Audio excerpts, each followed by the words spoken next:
বিসমিল্লাহির রহমানির রহিম। আউযু বিল্লাহি মিনাশ শাইতানির রাজিম। এই পৃথিবীর সমস্ত ধর্মান্তরের লোকেদেরকে আমি কিছু কথা বলবো। আমাদের তরিকত জগতের যারা আছে, যেমন শরীয়ত, তরিকত, হাকিকত, মারিফত, কেউ একটা করতেছে, কেউ দুইটা করতেছে, কেউ পুরোটাই করতেছে। এবং দেখা যায় এই মুজাদ্দিদিয়া, নকশবন্দিয়া, কাদরিয়া, চিস্তিয়া, সকল তরিকতের লোকের উদ্দেশ্যে এবং সমস্ত সাধারণ লোকের উদ্দেশ্যে আজকে আমি কিছু কথা বলবো। সেই কথাগুলো হলো, ধর্ম কি? ধর্ম শব্দের অর্থ কি? আমরা বলতেছি তারা ইহুদি ধর্ম, তারা হিন্দু ধর্ম, তারা খ্রিস্টান ধর্ম। আসলে ধর্ম কি? কোনো শাস্ত্রগ্রন্থ থেকে আমি কথা খুব কমই বলি, আমি যুক্তির মাধ্যমে তুলে ধরি। যদি আমার কথাগুলো কারো ভালো লাগে বা যুক্তিসঙ্গত হয় এবং হাদিস ও কোরআন মতে হয়, অনেক সময় অনেক যুক্তি, অনেক কথা কোরআন থেকে না বললেও কোরআন ও হাদিসের সাথে মিল পড়ে। তাই আমি বলবো যে কথাগুলো বলতে চাই ধর্ম সম্বন্ধে। ধর্ম শব্দের অর্থ কি? ধর্ম কি? আর এটার নাম ধর্ম বলা হলো কেন? শুধু ধর্ম বিষয়ে যদি আমি কথা বলি, তাহলে দেখা গেছে এই জগতে যারা মুর্শিদ ধরেন নাই, তখনই বোঝা যায় তারা মূলত ধর্মে নাই। যেমন আমার একজন পীর ভাই, তিনি একটা গির্জাতে গেলেন। গির্জাতে গিয়ে একটা মেয়ে, ছোট একটা মেয়ে, 10 বছরের, তিনি ছোটাছুটি করতেছে। মেয়েটা বলতেছে, তোমরা কি খ্রিস্টান? তো মেয়েটা বলল যে আমি এখনো খ্রিস্টান হইনি, আমার আব্বা আম্মা খ্রিস্টান, আমি এখনো খ্রিস্টান হইনি। তো তোমার আব্বা আম্মা খ্রিস্টান হলে তুমি কি খ্রিস্টান না? কয় না, আমি যেদিন ফাদার ধরব সেদিন আমি খ্রিস্টান হব। তো যেদিন আমি ফাদার ধরব সেদিন আমি খ্রিস্টান হব, এই জ্ঞানটা একটা 10 বছরের মেয়ের আছে খ্রিস্টান ধর্মে। এখন দেখা যায় যে আমাদের মধ্যে বাচ্চা থেকে যৌবন প্রাপ্ত হয়, বাটি বয়স হয়, বৃদ্ধকাল হয়, কিছু কিছু মানুষ জানেই না যে গুরু মুর্শিদ ধরতে হবে। যদিও কোনো জায়গায় দেখে এদেরকে বন্ড বলে, কিন্তু এদের কাছে যায় না, বলে না যে তোমাদেরকে বন্ড বলছি, তোমরা কি সৎ পথে না অসৎ পথে, তোমরা কি কোরআনের মতে না বাইরে, জানতে চায় না। তবে আমি বলবো যে ধর্ম শব্দের অর্থ কি? সকল ধর্মের মধ্যে গেলে এবার যে আমাদের ধর্ম এটা, আমাদের ধর্ম সেটা, আমাদের ধর্ম সেটা, সকলেই বলতেছে যে আমার ধর্ম। ধর্ম শব্দের অর্থ কি? সবাই বলে সবার মতো, আমি বলবো আমার মতন। কথাটি হলো যে ধর্ম যারা সৎকর্মকে ধরে রাখছে, সৎকর্ম, শেষের যে ম, এই কর্মের শেষের ম, সৎকর্ম যে ধরে রাখছে, তিনি সৎ ধর্ম ধরে রাখছে। আর যিনি অসৎ এবং কুকর্ম আর কুকর্মে, সেই ধর্মের নাম হয়েছে কুধর্ম বা অধর্ম। আর সুকামে সুধর্ম বা এই যা কিছু ভালো আছে তারা যা ধরিয়ে রাখে ভালো কিছু, আর এটাকেই ধর্ম বলা হয়। তো এখন আমি বলবো আমার থেকে যে কথাটা, যে সমস্ত ধর্ম, সবাই বলে আমার ধর্ম, সবাই বলে আমার ধর্ম, সবাই বলে আমার ধর্ম, কিন্তু ধর্ম শব্দের অর্থ আমি একটু রচনার মাধ্যমে বলবো। যদি আমি রচনার মাধ্যমে বলি তাহলে বলবো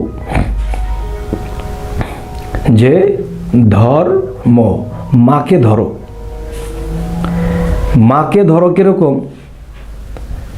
যে ধর্ম, মাকে ধরো। যেমন আমি যখন জন্ম নিয়েছিলাম তখন আমার বাবা বিভিন্ন দেশে বিভিন্ন জায়গায় কাজে কামে ব্যবসা বাণিজ্যে চলে যায়। আমার বাবার ভাষা আমি শিখতে পারিনি, আমি মায়ের ভাষা শিখেছি। আমার মা কীভাবে কথা বলছে, কীভাবে চলছে, কোন কথাটা শিখাইছে, অনেক ধৈর্য ধারণ করছে, আমি অনেক দুষ্টামি করছি, আমাকে শিক্ষা দিছে। তাহলে আমার মা আমার একটা গুরু, আমার শিক্ষা দিছে, আমার শিক্ষা গুরু। তাহলে এখন আমি জানি না আমার পিতাকে, তখন আমার মা আমার পিতার খবরটা দিল। সেই দিন আমি চিনলাম, জানলাম যে ইনি আমার পিতা। তাহলে একটা কথা আছে শরীয়ত, তরিকত, হাকিকত, মারিফতের দেশে গেলে যে মায়কে ভজিলে পাবে বাবার ঠিকানা, মায়কে ভজিলে পাবে বাবার ঠিকানা। তার মানে মাকে ধর, ধর ম, মানে এই মটা কত জায়গায় গেল? এই ম দিয়া মসজিদ, মসজিদের শিক্ষাটাকেও ধর।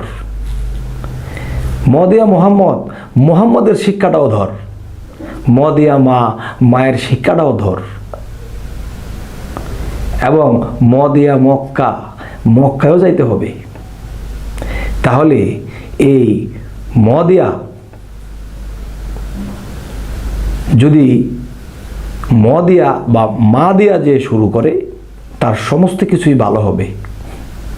আর মাইকে যখন বুঝলাম তখন মায়ের বাবার খোঁজ পাইলাম। তাহলে একটা বাবার সংসারে আমি তার ঘরে জন্ম নিয়েছি, এই একটা মা বাবা। আরেকটা আছে এই সমস্ত জগৎ, সমস্ত বিশ্ব ব্রহ্মাণ্ড যিনি চালায় রাখে, তিনিও কিন্তু জগৎ পিতা, যিনি জগৎকে লালন পালন করে। তিনি জগৎ পিতা কে? আল্লাহ। তাহলে সেই জগৎ পিতাকে পাইতে গিয়া আমরা যদি সরাসরি সেজদা করি, সরাসরি আমরা সেই জগৎ পিতাকে চাই, আমরা কখনোই পারবো না। আমাদের যাইতে হবে কোথায়? আমাদের যাইতে হবে মুহাম্মাদের কাছে, মুহাম্মদ সাল্লাল্লাহু আলাইহি সাল্লামের কাছে। যেমন একটা কথা বলছি যে মায়েকে ভজিলে পাবে বাবার ঠিকানা, তেমন সেই ম শব্দটা ধর, ম মানে ধর, মুহাম্মদকে ধর। যখন আমি মুহাম্মদকে ধরবো, মুহাম্মদকে সন্তুষ্ট করব, মুহাম্মদকে মানব, তখন আমরা জগৎ পিতা আল্লাহকে পাব। তেমনি কেউ যদি অস্বীকার করে গুরু মুর্শিদ লাগবে না, তখন আমি বলবো যে আপনি আপনার মাকে যেরকম অস্বীকার করেন, ঠিক যে নাকি মুর্শিদকে ধরতে না করতেছে, মুর্শিদ লিখতেও ম, এই মুর্শিদ ধরতে যে না করে সে তার নিজের মাকেই অস্বীকার করলো। কারণ মাতা পিতা, যেমন প্রথমে মা, মা আমাকে শিক্ষা দীক্ষা দিয়া তুলছে, বাবার পরিচয়টা আমার মা দিছে। তাহলে আল্লাহর পরিচয়টা আমাকে কে দিবে? মুহাম্মদ দিবে। মুহাম্মদ লিখতে প্রথম ম। তাহলে মুহাম্মদ মায়ের ভূমিকা, ভক্তদেরকে, উম্মতদেরকে যেভাবে ভালোবাসতো, যেভাবে উম্মত করে কাঁদতো, এই কান্দা কিন্তু আল্লাহ কান্দে নাই। কাঁদছে কে? মুহাম্মদ সাল্লাল্লাহু আলাইহি সাল্লাম কাঁদছে। কারণ সে মায়াশীল, সে দয়াশীল, সে মায়ের ভূমিকায় আমাদেরকে আদর করছে, আমাদের জন্য উম্মতি বলে তিনি কাঁদছে। তাহলে বোঝা গেল আরেকটা যুক্তি, যে আমরা যদি সংসারের মধ্যে আমার বাবার কাছে একটা জিনিস চাইছি, বাবা আমার এটা লাগবে, সেটা লাগবে, সেটা, বাবা আমাকে ধমক দিছে, এই এগুলো লাগবে না, যাও। তখন আমি মায়ের ধরছি, মায়ের পায়ে ধরছি, মা তুমি বলে দাও না বাবারে, মা তুমি বলে দাও না। তখন মা একবার, দুইবার, তিনবার, এই দিয়া দাও না, দিয়া দাও, ছেলে জ্বালাইতেছে, দিয়া দাও। তখন কিন্তু এই জিনিসটা আমার বাবা দেয় নাই।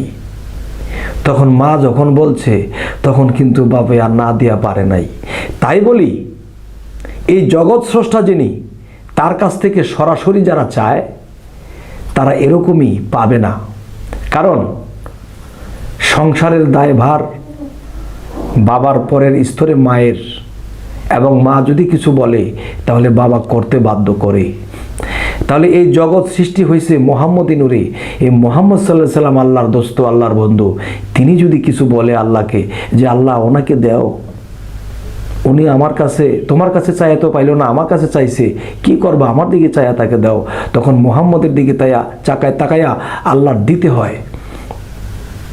তাহলে আমরা সরাসরি যে আল্লাহকে চাই, আল্লাহকে পাইতে চাই, আল্লাহর কাছ থেকে কিছু আমরা নিতে চাই, কখনো সম্ভব না। তাহলে এই জন্যই তরিকতের লোকেরা, বড় বড় কবি সাহিত্যিকরা গান লিখেছে যে মায়কে ভজিলে পাবে বাবার ঠিকানা। তাইলে মাকে ধর, ধর ম মানে মকে ধরো, মাকে ধরো মানে মোহাম্মদকে ধরো। তাহলে সেই মোহাম্মদ, এই দেহটা তার মাটির তৈরি ছিল এবং তার আত্মাটা নূরের তাজাল্লির সৃষ্টি ছিল, কিন্তু দেহের মধ্যে যে দেহটা যে তার মাটির তৈরি ছিল, এই দেহটাও নূরের তৈরি এবং তার আত্মাটাও নূরের তৈরি। তবে দেহটা হইল সিফাতি নূরের তৈরি এবং জাতি নূরে তার আত্মা তৈরি। তাই বলবো যে মাইকে ভজিলে পাবো বাবার ঠিকানা, সংসার দিয়ে যুক্তি দিলাম এবং আমি মোহাম্মদকে দিয়ে দিলাম। এখন আসি, হযরত মুহাম্মদ সাল্লাল্লাহু আলাইহি সাল্লাম চলে গেছে, সে বলে গেছে যে আমি চলে যাচ্ছি, নবুয়াত খতম, নবী আর আসবে না, বেলায়েতের যুগে তোমরা উলিয়া পীর মাশায়েখদের কাছে যাইও, আমি তাদের মধ্যে থাকবো। কারণ মাটির যে দেহটা, একজন উলিয়া যখন মাটির দেহ, এই মাটির দেহ লিখতে কি প্রথম ম। তাহলে এই মাটির দেহ নিয়ে যে একজন গুরু মুর্শিদ আছে, দয়াশীল মায়াশীল, তার মধ্যে রাসূল বিরাজিত, আমি যদি তার হাত ধরি, আমি যদি তার চরণে ধরি, আমি রাসূলের চরণে ধরলাম, আর রাসূলের চরণে ধরলাম না তো আল্লাহর চরণে ধরলাম। তাহলে আমি একা একা যেমন বাবার খবর পাইনি কে আমার পিতা, তেমনি মুহাম্মদ ছাড়া বা গুরু মুর্শিদ ছাড়া কখনো আমরা রাসূলের খবর পাবো না, কখনো আমরা আল্লাহর খবর পাবো না। তাই আমি যে কথাটা বলেছি যে ধর ম, মাকে ধরো, এই মূল উদ্দেশ্যটা বুঝাইতে যাইয়া আজ এই যুক্তি, এই কথাগুলো। আজ আমি এই পর্যন্তই। আল্লাহ হাফেজ।